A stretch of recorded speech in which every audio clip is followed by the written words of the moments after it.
Hi నమస్తే అందరికీ. తిరిగి నా ఛానల్కి స్వాగతం. ఈరోజు మనం గ్యాస్ ట్రబుల్ గురించి మాట్లాడుకుందామా. గ్యాస్ ట్రబుల్ అనేది ఒక జబ్బు కాదు, కొన్ని లక్షణాల సమూహం అనమాట. అది ప్రతి ఒక్కరిలోనూ ఉంటూ ఉంటుంది. ఇది కామన్గా. అయితే కొంతమందికి కడుపు ఉబ్బరం వస్తూ ఉంటుంది, కొంతమందికి కడుపులో నొప్పి వస్తూ ఉంటుంది, కొంతమందికి ఛాతీ గుండెల మధ్య బర్నింగ్ సెన్సేషన్ ఉంటూ ఉంటుంది, కొంతమందికి త్రేన్పులు వస్తూ ఉంటాయి, కొంతమందికి కాన్స్టిపేషన్ వలన గ్యాస్ రిలీజ్ అవుతూ ఉంటుంది కింద నుంచి. సో ఇలాంటి రకరకాల లక్షణాల వలన మనకి గ్యాస్ట్రిక్ ట్రబుల్ ఉంది అనేది మనకి తెలుస్తూ ఉంటుంది. అసలు గ్యాస్ట్రిక్ ట్రబుల్ అనేది ఎందుకు వస్తుంది, ఎలా వస్తుంది అనేది తెలుసుకుందాము. నా పేరు ఎంఎస్ ప్రసాద్. నేను ఒక వెల్నెస్ కోచ్ని. నేను బరువు తగ్గడంలో కానీ బరువు పెరగడంలో కానీ మెడిసిన్ ఫ్రీ లైఫ్ గడపడానికి, యాక్టివ్గా లైఫ్ని జీవించడానికి సహాయం చేస్తూ ఉంటాను. మీకు ఈ కింది కనిపించే నెంబర్కి కాల్ చేయొచ్చు. మీరు ఎనీ టైం నేను మీకు హెల్ప్ చేయగలుగుతాను. అయితే గ్యాస్ ట్రబుల్ అనేది సాధారణంగా మన అలవాట్ల వల్లనే ఎక్కువగా ఇది రేజ్ అవుతూ ఉంటుంది. Generally time to time food తీసుకోకపోవడం, టైం ప్రకారం మన పొట్టలో యాసిడ్స్ అనేది రిలీజ్ అవుతూ ఉంటాయి అన్నమాట. మన అన్నవాహికని ఈసోఫాగస్ అంటారు. ఈ ఈసోఫాగస్ జీర్ణాశయం అనేది 1.5 to 2 inches వెడల్పులో ఉంటూ ఉంటుంది. ఈ అన్నవాహికని ఈ జీర్ణాశయానికి మధ్యలో ఎల్ఈఎఫ్ అని మూతలా ఉంటుందన్నమాట. అయితే ఈ ఎల్ఈఎఫ్ అనేది సాధారణంగా కొంతమందికి ట్రబుల్ ఇస్తూ ఉంటుంది. అంటే ఊరికూరికనే ఓపెన్ అయిపోతూ ఉంటుంది. ఓపెన్ అయిపోయినప్పుడు గ్యాస్లో పొట్టలో ఉండే గ్యాస్ అనేది రివర్స్లో పైకి తన్నుతూ ఉంటుంది. అది నోట్లోకి పులితెనుపుల కింద వస్తూ ఉంటాయి. చాలామంది ఈ ఇష్యూతో ఎక్కువగా బాధపడుతూ ఉంటారు. అయితే ఇది ఎందుకు వస్తుంది అని అంటే కనుక, ఒకటి ఆ ఎల్ఈఎఫ్ అనేది లూజ్గా ఉండడం, రెండవది వెయిట్ పెరిగిపోవడం. వెయిట్ పెరిగిపోయినప్పుడు పొట్టంతా కూడా టైట్ అయిపోయి ఈ ఎల్ఈఎఫ్ అనేది ఊరికూరికనే ఓపెన్ అవుతూ ఉంటుంది. ఈ ఎల్ఈఎఫ్ ఓపెన్ అయినప్పుడు మనం ఫుడ్ తీసుకుంటూ ఉంటాం కదా, తీసుకున్నప్పుడు మనం కొంత గాలిని మింగుతూ ఉంటాం. ఈ గాలి అనేది వన్స్ మన పొట్టలో నిండుకున్న తర్వాత మనం ఎన్ని ముద్దలైతే తింటామో అన్నిసార్లు గాలి అనేది లోపలికి వెళ్తూ ఉంటుంది. కొంతమందికి ఇది ఏంటంటే రివర్స్లో ఆ గాలి అనేది త్రేన్ రూపంలో బయటకు వస్తూ ఉంటుంది. సో ఇది సమస్య కానే కాదు. కానీ కొంతమందికి ఇండైజెషన్ అంటే ఫుడ్ పొట్టలో నిలవ ఉండిపోవడం వల్ల కాన్స్టిపేషన్ ప్రాబ్లం వస్తూ ఉంటుంది. ఈ కాన్స్టిపేషన్ ప్రాబ్లం పెరిగినప్పుడు ఆటోమేటిక్గా కాన్స్టిపేషన్ వలన గ్యాస్ రిలీజ్ అవుతూ ఉంటుంది. ఈ గ్యాస్ రిలీజ్ అయినప్పుడు ఈ వచ్చే దుర్వాసన వల్ల మనకి గ్యాస్ట్రిక్ ట్రబుల్ ఉంది అని మనం అనుకుంటూ ఉంటాం. అయితే ఈ గ్యాస్ట్రిక్ ట్రబుల్ సమస్య ఉన్నవాళ్ళు జనరల్లీ ఏమేం ఫుడ్స్ తీసుకోకూడదు, ఏం ఫుడ్స్ తీసుకున్నప్పుడు మనకి గ్యాస్ట్రిక్ ట్రబుల్ అనేది మనల్ని ఇంపాక్ట్ చేస్తుంది అనేది ఇప్పుడు తెలుసుకుందాం. మనం మిల్క్తో చేసిన మిల్క్లో ఉండే ప్రోటీన్ చాలామందికి పడదు. ఈ మిల్క్ ప్రోటీన్ పడనప్పుడు చాలామందికి బ్లోటింగ్ సెన్సేషన్ వస్తూ ఉంటుంది. సో పన్నీర్ కావచ్చు, మజ్జిగ కావచ్చు, మిల్క్తో తయారు చేసిన ఏ రకమైన స్వీట్స్ తీసుకున్నా కూడా మనకి ఈ బ్లోటింగ్ సమస్య అనేది ఎదురవుతూ ఉంటుంది. దీంతో పాటుగా గోధుమలో ఒక రకమైన ప్రోటీన్ ఉంటుంది. ఈ ప్రోటీన్ కూడా చాలామందికి పడదు. సమోసాలు తిన్నప్పుడు కావచ్చు, చపాతీలు తిన్నప్పుడు కావచ్చు, ముఫిన్స్ అంటే ఈ గోధుమలతో తయారు చేసే ఏ ప్రొడక్ట్ అయినా కానీ మనం లోపలికి తీసుకున్నప్పుడు మనకి ఆ ప్రోటీన్ పడకపోవడం వల్ల మనకి ఈ ప్రాబ్లం అనేది వస్తుంది. మనం ఆహారం తీసుకోవడంలో భాగంగా ఎప్పుడు కూడా ఫుడ్తో బాడీని పూర్తి స్థాయిలో నింపకూడదు. మనకి ఇది సరిపోతుంది అని మైండ్ మనకి ఎప్పుడైతే కనుక సిగ్నల్ ఇస్తుందో 80% ఫుడ్ ఆలోచన మన మైండ్లోకి వచ్చినప్పుడు ఆ 80% ఫుడ్తో మనం మైండ్ని పొట్టని కంట్రోల్ చేయాలి.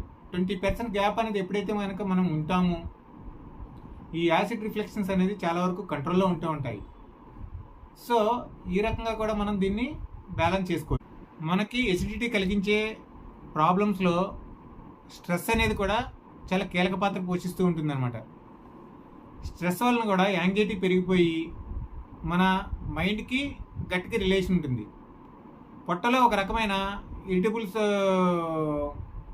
ఫీలింగ్ అనేది ఎక్కువైపోయి మనం దానివల్ల కూడా చాలామంది వామిటింగ్ చేసుకుంటూ ఉంటారు, కొంతమంది మోషన్ చేసుకుంటూ ఉంటారు. ఇదంతా స్ట్రెస్తో వచ్చిన ప్రాబ్లం వలన మనకు కలిగే అసౌకర్యం వలన కూడా మనకి ఎసిడిటీ అనేది ఫామ్ అవుతూ ఉంటుంది. ఈ టైంలో మనం ఎక్కువగాను ట్యాబ్లెట్స్ అనే వాటి మీద ఎక్కువగా ఆధారపడుతూ ఉంటాము.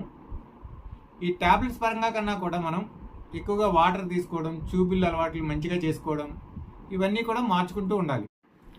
పుల్లటి పదార్థాలు 4 రకాలు ఉన్నాయి. ఈ 4 రకాల పుల్లటి పదార్థాలు మనం తిన్నప్పుడు కూడా మనకి ఈ ప్రాబ్లం అనేది ఎదురవుతూ ఉంటుంది. నిమ్మ, నారింజ, బత్తాయి, టామరిన్, షుగర్ ఐటమ్స్. ఇలా షుగర్ కాంబినేషన్లో ఉన్న ఏ పులుపు వస్తువులు మనం తిన్నా కూడా మనకి ఈ ప్రాబ్లం అనేది ఎక్కువగా వస్తూ ఉంటుంది. డీప్ ఫ్రైడ్ ఐటమ్స్ తీసుకున్నప్పుడు కూడా మనకి ఈ ప్రాబ్లం అనేది అరైజ్ అవుతూ ఉంటుంది. సో మనం ఎప్పుడు కూడా ఫుడ్ జర్నల్ అనేది మెయింటైన్ చేసుకుంటూ ఉండాలి. ఈ ఫుడ్ జర్నల్ అనేది మనకి చాలా వరకు హెల్ప్ చేస్తూ ఉంటుంది. ఉదయం పూట బ్రేక్ఫాస్ట్ తిన్నాము, బ్రేక్ఫాస్ట్లో ఏం తిన్నాము ఒక జర్నల్ అనేది మెయింటైన్ చేసుకోవాలి. మధ్యాహ్నం భోజనం తిన్నాము, భోజనంలో ఎటువంటి ఫుడ్ తిన్నాము, ఏ రోజు ఏ ఫుడ్ తీసుకోవడం వల్ల మనకు మధ్యాహ్నం భోజనం కావచ్చు, సాయంత్రం భోజనం కావచ్చు, అలా ఏ టైంలో అయినా సరే మనం తిన్న ఫుడ్ని ఒక జర్నల్ రూపంలో మెయింటైన్ చేస్తున్నప్పుడు మనకి బ్లోటింగ్ సెన్సేషన్ వచ్చినా లేకపోతే ఈ గ్యాస్ట్రిక్ ప్రాబ్లం వచ్చినా ఏ ఫుడ్ తినడం వల్ల మనం ఎక్కువగా ఇబ్బంది పడుతున్నాము అనేది ఈ ఫుడ్ జర్నల్ రాసుకుంటూ కనుక మనం వాటికి ఆ వస్తువులకి కొద్దిగా దూరం పెట్టుకోవడం అనేది అలవాటుగా మనం మార్చుకోవాలి. వరకు మనం డీప్ ఫ్రై ఐటమ్స్కి దూరంగా ఉంటూ ఉండాలి. కాఫీ టీలు అనేది తగ్గిస్తూ ఉండాలి. ఈ కాఫీ టీలు యాసిడ్ రిఫ్లెక్షన్ పెంచి మన గట్లో ఉండే లైనింగ్ని దెబ్బతీస్తూ ఉంటుందన్నమాట. దానివల్ల మనం ఎక్కువగా ఇరిటేషన్ పొందుతూ ఉంటాం. కాఫీ టీలు కూడా మ్యాక్సిమం మనం మిల్క్, షుగర్తో కంటామినేటెడ్ చేసి తీసుకుంటాం కాబట్టి ఇది మనల్ని ఎక్కువగా ఇబ్బంది పెడుతూ ఉంటుంది. అయితే ఒక 4 అలవాట్లు మనం గమనించుకోవడం వలన, వాటిని జాగ్రత్తగా మెయింటైన్ చేయడం వలన ఈ యాసిడ్ అనే దానికి చాలా వరకు దూరంగా ఉండొచ్చు. మొదటగా మనం కాన్స్టిపేషన్ మీద దృష్టి పెట్టాలి. ఉదయం లేవగానే గోరువెచ్చటి నీళ్ళు తీసుకోవడం కావచ్చు. వాటర్ అనేది మన బాడీలో ఎంతవరకు చాలా వరకు మేలు చేస్తూ ఉంటుంది. కాన్స్టిపేషన్కి కూడా ఉదయం ఎంటీ స్టమక్తో మనం వాటర్ తీసుకోవడం వలన కాన్స్టిపేషన్ ప్రాబ్లం చాలా వరకు మనం తగ్గించుకోవచ్చు. దీంతోపాటు ఫైబర్ ఫుడ్ అనేది బెటర్గా తీసుకోవడం వలన మంచిగా కాంప్లెక్స్ కార్బోహైడ్రేట్స్ ఉన్న ఫుడ్ని, ఫైబర్ రిచ్ ఫుడ్ ఎక్కువగా ఎప్పుడైతే తీసుకుంటూ ఉన్నామో వాటర్ అనేది టైం టు టైం గంటకి గ్లాస్ వాటర్ తీసుకోవాలి అనేది మనం మొదటి నుంచి చెప్పుకుంటున్నాం. ఉదయం 6 గంటల నుంచి సాయంత్రం 6 గంటల వరకు వాటర్ అనేది మన బాడీకి మన అవసరానికి తగ్గట్టుగా తీసుకుంటూ ఉన్నప్పుడు, ఫుడ్ తింటున్నప్పుడు ఫుడ్ని మనం చేస్తూ తినాలి. Time to time body cycle ప్రకారం బాడీ యాసిడ్స్ని ప్రిపేర్ చేస్తూ ఉంటుంది. భోజనానికి టైం అయింది కాబట్టి మనం తిన్న భోజనాన్ని ఎప్పుడైతే మన మైండ్ చెప్తూ ఉంటుందో తినాలి అనే ఆలోచన కలుగుతుందో, ఆకలి వేస్తుందో, అప్పుడు మనం ఏం చేస్తామంటే ఆ ఫుడ్ని తిన్నప్పుడు అది బాడీ లోపల పార్టికల్స్ కింద ఎప్పుడైతే యాసిడ్స్ రిలీజ్ అయినా ఆ యాసిడ్స్ డైజెషన్ చేసుకుంటాయి. కానీ ఈ డైజెషన్ చేసుకునే పార్ట్లో భాగంగా మనం కొన్ని తప్పులు చేస్తూ ఉంటాం. ఫుడ్ని మనం చాలా స్లోగా నములుతూ మెల్లిగా జీర్ణం అయ్యేలా చేసుకోవాలి. దాంతోపాటుగా తినేటప్పుడు వాటర్ అనేది తీసుకోకూడదు. ఎప్పుడైతే యాసిడ్స్ అనేది ఫామ్ అవుతాయో పొట్టలో ఆ డైజెషన్ కోసం, ఆ వేడిని మనం వాటర్ రూపంలో తగ్గించేస్తున్నాం. సో దానివలన లోపల డైజెషన్ అనేది కరెక్ట్గా జరగక constipation problem plus food particles బాడీలో మిగిలిపోవడం, ఇలాంటి ప్రాబ్లమ్స్ అన్నీ వస్తూ ఉంటాయి. బ్యాలెన్స్డ్గా ఫుడ్ని చేస్తూ వాటర్ని బ్యాలెన్స్డ్గా తీసుకుంటూ ఎప్పుడు కూడా భోజనానికి ఒక 1 అవర్ ముందు వాటర్, 1 అవర్ తర్వాత వాటర్ తీసుకోవాలి.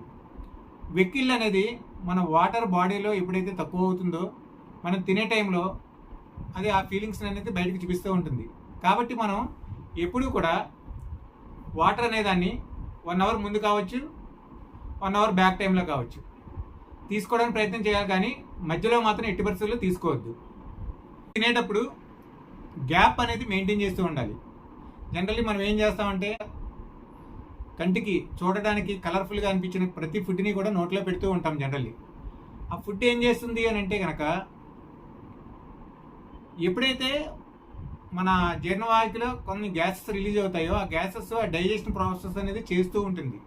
కానీ మీరు గ్యాప్ ఇవ్వకుండా తినడం వలన ఆ డైజెషన్ ప్రాసెస్లో ప్రాబ్లం వచ్చి వేస్ట్ ఫుడ్ అనేది కొంతవరకు మిగిలిపోతూ ఉంటుంది. ఈ వేస్ట్ ఫుడ్ అనేది ఎప్పుడైతే ఇండైజెస్టిబుల్గా ఉండిపోతుందో బాడీలోనే మిగిలిపోవడం వలన, లేదు నాన్ వెజ్ ఫుడ్ అనేది మనం ఎక్కువగా మసాలా ఫుడ్స్ కావచ్చు, ఇలా పొట్టకి అసౌకర్యంగా కలిగించే ఫుడ్స్ని మనం ఎప్పుడైతే కనుక ఎక్కువగా ఇస్తూ ఉంటామో, ఇది డైజెషన్కి ప్రాబ్లం అయినప్పుడు అది గ్యాస్ట్రిక్ ప్రాబ్లం కింద రిలీజ్ అవుతూ ఉంటుంది.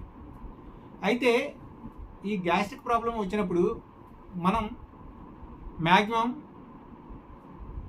కొన్ని రకాలైన మెడిసిన్స్తో మనం తగ్గించుకో పరిస్థితి చేయి దాటిపోయినప్పుడు ఎండోస్కోపీ ద్వారా కూడా మనం మన ఫుడ్ పైప్ లైనింగ్ అనేది ఎంతవరకు దెబ్బతింది ఏందనేది తెలుసుకుని ఎండోస్కోపీ ద్వారా తెలుసుకుని మనం ఆహారపు అలవాట్లు అనేది ఇప్పుడు ఏదైతే మాట్లాడుకున్నామో ఎసిడిటీ ఫుడ్స్, వీటన్నిటికి బాడీకి పడని ఫుడ్స్ని దూరంగా ఉంచుకుంటూ మనం బెటర్ వేలో ముందుకు వెళ్ళడానికి ప్రయత్నం చేయాలి.